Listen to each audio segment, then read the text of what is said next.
ওম শান্তি। আজকের মূল্য তারিখ 20/1/2024। জ্ঞানের শাস্ত্র একটাই, যা পুরুষোত্তম সঙ্গম যুগে অসীম জগতের বাবা পরমপিতা পরমাত্মা ত্রিমূর্তি শিব এসে শোনান, যার ফলে 21 জন্মের জন্য সদ্গতি প্রাপ্তি হবে। অর্থাৎ জ্ঞানের গীতার দ্বারা 21 জন্মের জন্য অবিনাশী উত্তরাধিকার প্রাপ্তি হয়। তারপর 63 জন্ম ধরে ভক্তির গীতা চলে, যা মানুষকে শোনানো হয়েছে। মানুষ কখনোই কোনো মানুষকে সদ্গতি দিতে পারে না। শুধুমাত্র একজনই ত্রিমূর্তি পরমপিতা পরমাত্মা শিব, যিনি একজন শিক্ষক সদ্গুরু, তিনি এই পুরুষোত্তম সঙ্গম যুগে এসে সবাইকে সদ্গতি প্রদান করছেন। বাবা তাই বলেছেন, মিষ্টি বাচ্চারা, তোমাদের অর্থাৎ কল্যাণকারী বাবার বাচ্চাদের কর্তব্য হলো সবার কল্যাণ করা, সবাইকে বাবার স্মরণ করিয়ে তাদের জ্ঞান প্রদান করা। যেহেতু আমাদের বাবা হলেন কল্যাণকারী, শিবের অর্থই হলো কল্যাণকারী, তো বাবা তাই বলছেন যে আমরা যেহেতু কল্যাণকারী বাবার সন্তান, তো আমাদেরও কিন্তু প্রধান কর্তব্য হলো সবার কল্যাণ করা, অর্থাৎ সবাইকে এই জ্ঞানের আলোর দ্বারা জ্ঞান প্রদানের মাধ্যমে সকলকে অজ্ঞান অন্ধকার থেকে মুক্ত করে জ্ঞান প্রকাশ ঘটিয়ে সকলকে প্রকৃত সুখ শান্তির অধিকারী করে তোলা। এটাই কিন্তু হলো সবার কল্যাণ করা।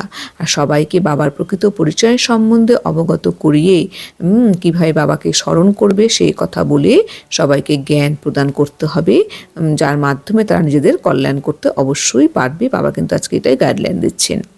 প্রশ্ন: বাবা কোন বাচ্চাদের মহারথী বলে সম্বোধন করেন? তাদের লক্ষণ কি? উত্তর: যারা সঠিক রীতিতে নিজেরাও পড়াশোনা করে আর অন্যদেরও করায়, তাদের উপরে বৃহস্পতির দশা থাকে।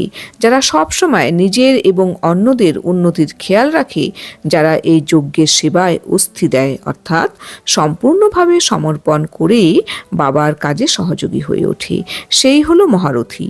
এমন মহারথী বাচ্চাদের সম্পর্কে বাবা বলেন, এরা হলো আমার সুসন্তান।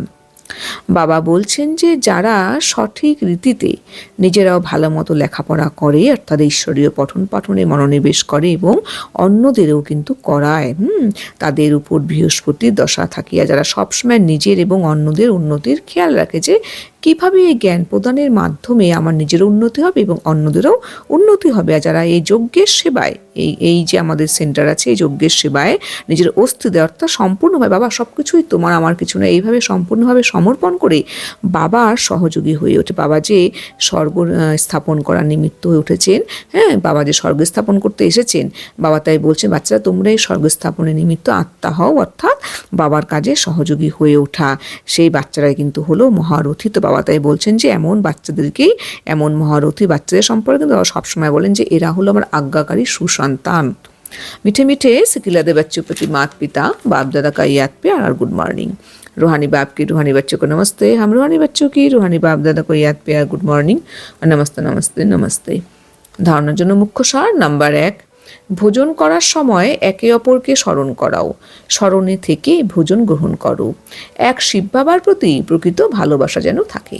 বাবা বলছেন যে যখন তোমরা ভোজন গ্রহণ করবে একসাথে বসে, তখন তোমরা একে অপরকে বাবার স্মরণ করাও, যে আমরা সকলে বাবার স্মরণে বসেই কিন্তু আমরা ভোজনটি গ্রহণ করব। তার ফলে কিন্তু আমরা একটা হেলদি ফুড কিন্তু গ্রহণ করতে অবশ্যই পারবো। আমাদের যেন নিজের স্থিতি এমনভাবে তৈরি করতে হবে যাতে এক শিব বাবার প্রতি যেন আমাদের প্রকৃত ভালোবাসা থাকে।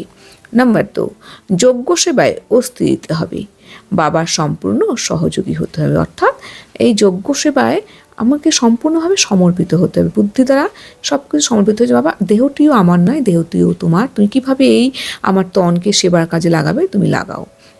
তো শরীর আমার, তন মন ধন সব কিছুই বাবা, সব কিছুই তোমার, আমি ট্রাস্টের রক্ষণাবেক্ষণ করছি, এইভাবে আমি আমার সম্পূর্ণ অস্থি সমর্পিত করে নিলাম, অর্থাৎ বাবা সব কিছুই তোমার। এইভাবে যত আমি সম্পূর্ণভাবে সহযোগী হয়ে থাকতে পারবো, তার ফলেই কিন্তু বাবা আজকে বললেন সেই বাচ্চারাই কিন্তু মহারথী। বাবা সেই বাচ্চাদের আখ্যা দেন মহারথী এবং বাবার সম্পূর্ণ সহযোগী হতে হবে। বরদান: অবিনাশী প্রাপ্তির আধারে সদা সম্পন্নতার অনুভবকারী প্রসন্ন চিত্ত ভব। অবিনাশী বাবা এসে আমাদের অবিনাশী জ্ঞান রত্ন প্রদান করছেন। তো আমরা সেই অবিনাশী প্রাপ্তির আধারে আমরা সম্পূর্ণতা অনুভব করে আমরা প্রসন্নচিত্ত আত্মা হয়ে উঠতে সক্ষম হয়েছি। অর্থাৎ যে প্রসন্নচিত্ত আত্মা, সে কিন্তু সবসময় অবিনাশী জ্ঞান রত্নের ভাণ্ডারে পরিপূর্ণ থেকে সম্পূর্ণতার অনুভব করতে সক্ষম হবে। स्पष्टीकरण। সঙ্গম যুগে ডাইরেক্ট পরমাত্ম প্রাপ্তি ঘটে। সঙ্গম যুগে ডাইরেক্ট পরমাত্ম প্রাপ্তি ঘটে। বর্তমানের তুলনায় ভবিষ্যৎ কিছুই নয়। সেই জন্য তোমাদের গীত হলো যা পাওয়ার ছিল তা পেয়ে গেছি। এই সময়ের গায়ন হলো অপ্রাপ্ত নেই কোনো বস্তু ব্রাহ্মণদের খাজানাতে। এসব হলো অবিনাশী প্রাপ্তি। এই সব প্রাপ্তিগুলির দ্বারা সম্পন্ন থাকো তো চলন আর চেহারাতে সদা প্রসন্নতার বিশেষত্ব দেখা দেবে। যা কিছু হয়ে যাক সর্বপ্রাপ্তিবান নিজের প্রসন্নতা ত্যাগ করে না। এই সঙ্গম যুগে আমরা স্বয়ং ভগবানকে আমরা চিনেছি যে এই ভগবানই হলেন আমাদের আত্মিক পিতা, যেটা আমরা কল্প ধরে আমরা যে ভগবানকে খুঁজে আসছি আধা কল্প ধরে, আমরা কিন্তু এই সঙ্গম যুগে এসে কিন্তু স্বয়ং ঈশ্বর কিন্তু নিজের পরিচয় সম্বন্ধে আমাদের অবগত করিয়ে, আমাদের প্রকৃত পরিচয়ের সম্বন্ধে অবগত করিয়ে কিন্তু আমাদের সব কিছু থেকে আমাদের মুক্ত করেন, আমাদের একটা স্ট্রেস ফিলার তিনি কিন্তু আমাদের দিয়ে দেন। তো আমাদের এই সঙ্গম যুগে কিন্তু ডাইরেক্ট সেই পরমাত্ম প্রাপ্তি ঘটে। তো আমরা যে এই প্রাপ্তির দ্বারাই কিন্তু পুরুষার্থ করে কিন্তু আমরা দেবী দেবতা ধর্মে কিন্তু আমরা আবার যাব। তো বাবা তাই বলছেন যে তখন কিন্তু আমরা দেবী দেবতার সন্তান রূপে তখন আমরা থাকবো। তখন কিন্তু আমরা জানবো না যে আমরা ঈশ্বরের সন্তান, কিন্তু এখন কিন্তু আমরা এই সঙ্গম যুগেই কিন্তু আমরা সকল অজ্ঞান অন্ধকার থেকে মুক্ত হই, আমরা জানি যে আমরা ঈশ্বরীয় সন্তান।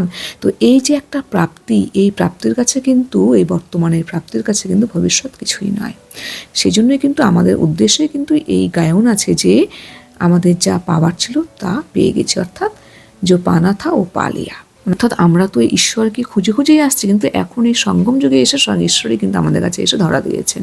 যে ঈশ্বরকে আমরা আধা কল্প ধরে খুঁজছি, সেই ঈশ্বরই কিন্তু এখন আমাদের পছন্দ করে নিয়েছেন, আমাদেরকে তিনি এসে কিন্তু চয়েস করেছেন।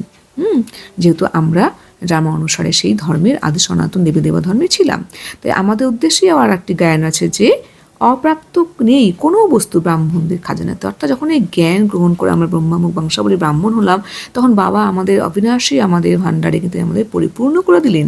তাই বাবা বলছেন যে এখন এই প্রাপ্তিগুলির দ্বারা যে সম্পন্ন থাকবে, সম্পূর্ণতার অনুভব করবে, সেটা কিন্তু তার চলনে চেহারাতে কিন্তু সবসময় কিন্তু প্রসন্নতার একটা ছায়া কিন্তু বিশেষত্ব দেখা যাবে। তো যে সর্বপ্রাপ্তিবান সম্পন্ন আত্মা, অর্থাৎ যে সবসময় এরকম ভাণ্ডারে সবসময় সে সম্পন্ন থাকবে, ফিল করবে যে আমি সম্পূর্ণতার ভাণ্ডার, আমি একদম স্টক আমার আছে ভরা, সে কিন্তু কোনো সময় কিন্তু যা কিছু হয়ে যাক নিজের কিন্তু প্রসন্নতার সে কিন্তু কোনো সময় ত্যাগ করবে না। এবং এর থেকে কিন্তু আমরা বুঝতে পারবো যে কে এই প্রাপ্তির ভাণ্ডারে সম্পূর্ণতা ফিল করছে আর কি করছে না। বাবা কিন্তু এটা আমাদের সুন্দরভাবে বুঝিয়ে বললেন। স্লোগান: পরমাত্ম প্রেমের অনুভবী হও তো কোনো বিঘ্ন তোমাকে নিরস্ত করতে পারবে না। যত আমি পরমাত্ম স্নেহের অনুভবী হব, যত আমি ওনার ছত্রছায়ায় থাকবো, তার ফলে কিন্তু যে কোনো রকমের বিঘ্ন কিন্তু আমাকে কিন্তু নিরস্ত করতে কখনোই সক্ষম হবে না। আমি কিন্তু বিঘ্ন বিনাশে আত্মা উঠতে সক্ষম হব। ওম শান্তি।